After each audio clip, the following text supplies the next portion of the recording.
My name, as I said, was Paul Hellyer. I'm a former Minister of National Defence for Canada. I served in 3 governments during a total of 23.5 years as a Member of Parliament. Although as Minister of National Defence, I had sighting reports of UFOs. I was too busy to be concerned about them at the time because I was trying to unify the Army, Navy and Air Force into a single Canadian Defence Force. And that itself was a kind of battle to the finish. So this was not high on my agenda. But about 10 years ago, I started getting interested due to a young man from Ottawa sending me material on the subject. I told him I was too busy to read it, but he had confidence that someday I would. He sent me a copy of Colonel Corso's book, The Day After Roswell.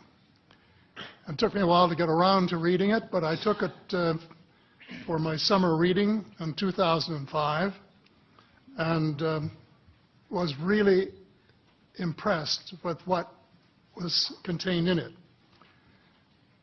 And what I thought to myself is there are huge issues here, huge issues. And the American people and the people of the world have a right to know what's going on because they're part of it. It's not just an isolated thing.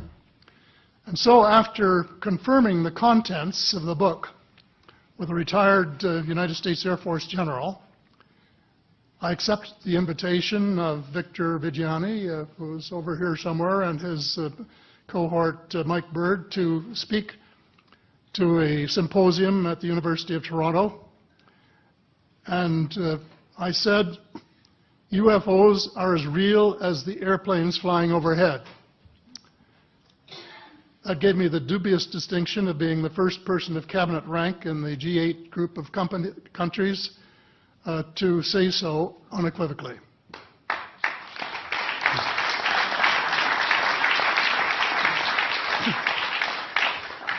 Since then, I've learned a lot from many sources, including a number of the fantastic witnesses that we have heard these last 4 days. They were so outstanding, I was just really blown away with them, the amount of information that was available.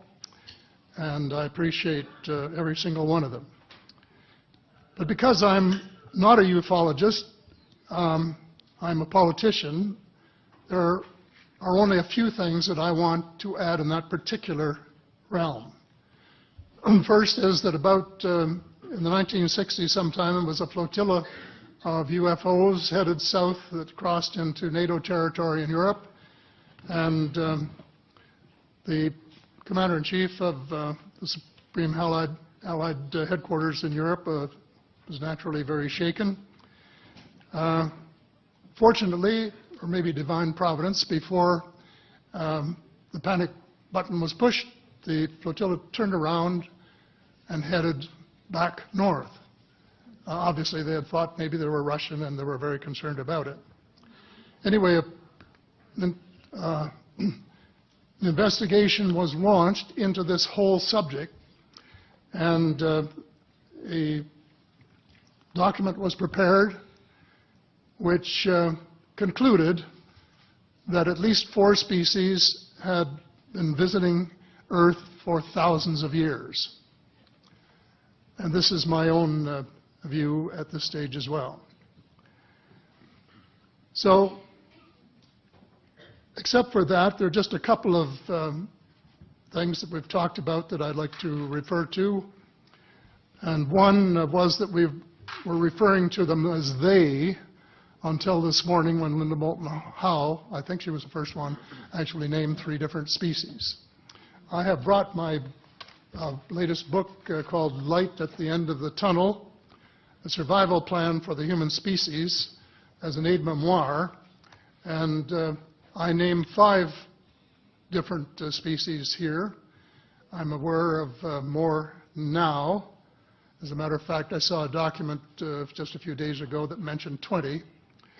And I think you, Mr. Chairman, were interested in some of the places they might come from. And I have in here Zeta Reticuli, R-E-T-I-C-U-L-I, Reticuli, the Pleiades, Orion, Andromeda, and the Altair star systems. So I don't think we can more refer to them as they because they're not an amorphous mass. They are different species and consequently may have different agendas. I don't think we can say that they all have the same agenda any more than we could say that the United States, China, and Russia had the same agenda. Our real interests may be very similar, but as of now, our perceived interests are still quite far apart. One more observation before I begin what I want to say, and that is that we spent quite a bit of time talking about the 66-year-old cadavers. And I was glad to have Linda this morning finally say that there are live ETs on Earth at this present time, and at least 2 of them probably working with the United States government. The other species that I learned about not too long ago was called the tall whites. And this is when Paula Harris broke the story just a few years ago. And through her good offices, I had the chance to talk for about 3 hours with former Airman Charles Hall and listen to this absolutely fascinating story of how he was working with, first of all, he was scared out of his skin, but after that, when he got to know them, how he was working with, and finally they became to trust each other and have a good working relationship with the tall whites at the gunnery range at Indian Springs in Nevada.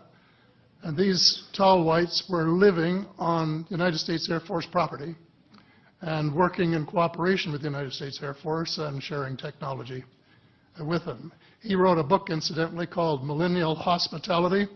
There are 4 different versions, but Paula says that Millennial Hospitality number 2 is the best. I think that's the one I read, and it's a very interesting read if you want to sort of get inside the problem of what it's like to bump into these people floating across the terrain in the desert.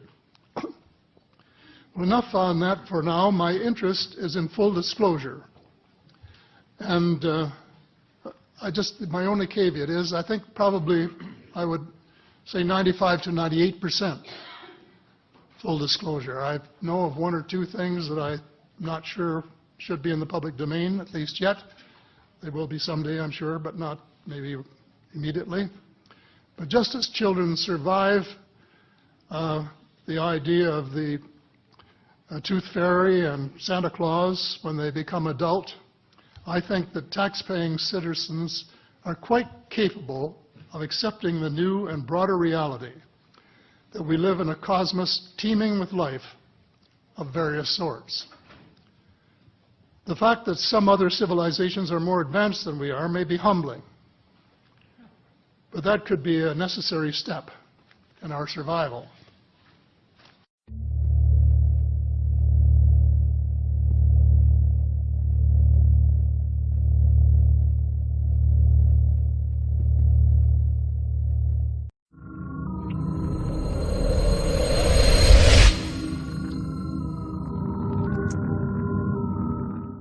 If you'll indulge me, I'd like to read 2 pages from advice from the extraterrestrials.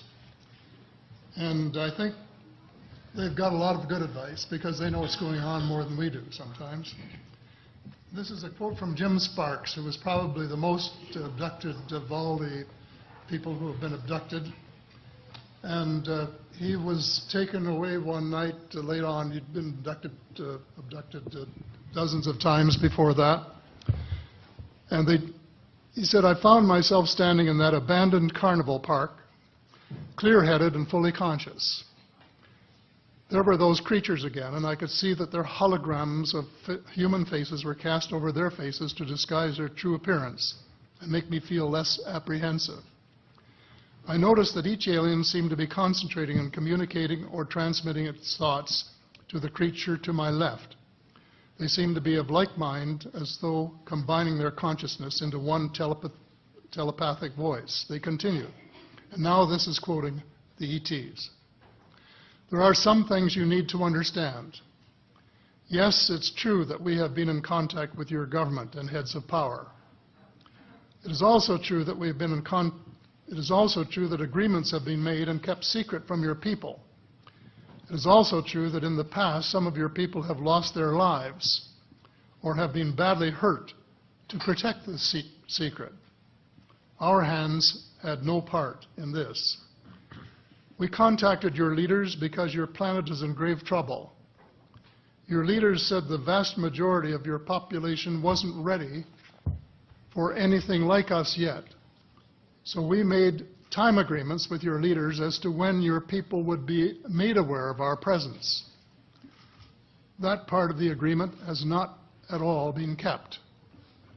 It was also agreed that in the meantime, steps would be taken to correct the environmental conditions of your planet with our advice and technology. We say advice, quote unquote, because we respect the fact that this is your planet, not ours. They also broke that agreement. This is Jim now, I felt an awful wave of emotion from them, the feeling of abandonment. To feel any emotion from them at all was amazing, but this was quite overwhelming. You aren't giving up on us, are you? I asked. There was a long, silent pause, and I received the transmitted feeling of tremendous loss. Well, are you? I asked. No. I felt an immediate sense of relief, straight from my own emotions. But then the extraterrestrials again, your air, your water are contaminated. Your forests, jungles, trees, and plant life are dying. There are several breaks in your food chain. You have an overwhelming amount of nuclear and biological weapons, which include nuclear and biological contamination. Your planet is overpopulated. Warning, it is almost to the point of being too late unless your people act. There are better ways of deriving energy and food needs without causing your planet any damage. Those in power are aware of this and have the capability of putting these methods into worldwide use. I let this digest for a moment. I definitely had the feeling that these creatures are speaking as one. Then I asked, why aren't we doing that now? Silence. I was willing to wait. I'd come a long way to be treated like this by them, to have this kind of meeting. Apparently I had earned their respect and trust.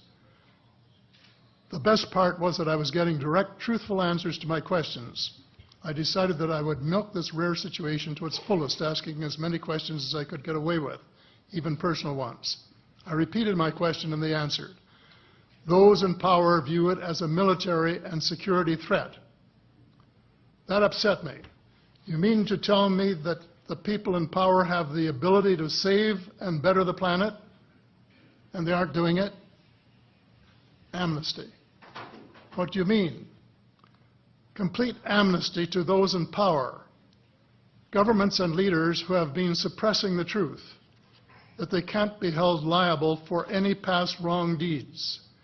It is the only way these leaders can come forward with the truth.